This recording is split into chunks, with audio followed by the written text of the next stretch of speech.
My dear friends, today's gospel reading is a contrast from the other readings which we have been listening these past few days.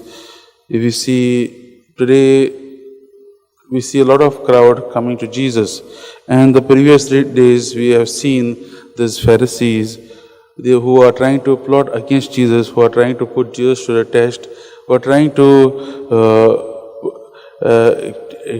catch Jesus with some fault, and because he is gaining popularity, and Jesus, like in our social world today, everything depends on our likes, our subscribers, and how many views we have got and all.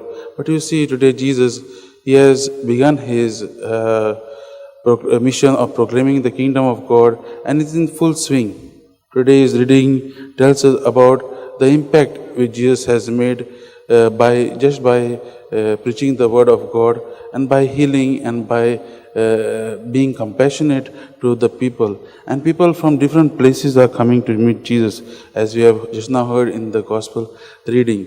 People from different places, even the Gentiles that is mentioned here, from about Tyre and Sidon, where Gentiles also have come because he was healing.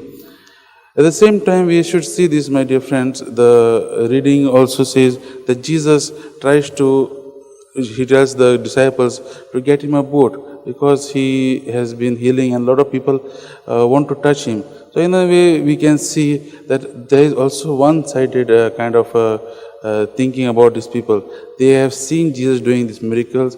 Maybe they want to they have come only to get healing from Jesus. Their intention is not like, okay, Jesus is kind of a miracle worker. So for them, they have lost the main message what Jesus is trying to proclaim. And that is why Jesus tells the disciples to prepare a boat so that he can make them know that it's not only that healing, okay, is part of the thing, but his main mission is to proclaim the good news. And that is what he is trying to tell today and tell the people.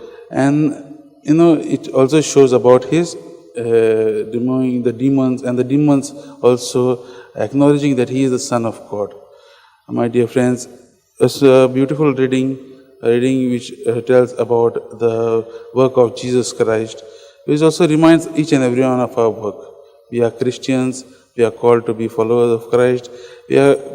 We have been created, we have been brought into this world by our Lord Jesus, only to praise, reverence, and serve him. And we are supposed to walk in that path. But sometimes we also lose our way, we also forget our path, and we go in the wrong way. And Jesus is trying to tell us to walk in the correct path. As we have been reflecting on this reading today, let us ask Jesus to come into our lives. Let us love him more. Let us experience him more, because sometimes we only want Jesus when we want something in our life. Jesus, when we want, and let us ask Jesus to take hold of our life. Let him be the center, and let Jesus give us whatever he wants in his own time. Let us trust him, let us hope in him, and let this be our prayer for today.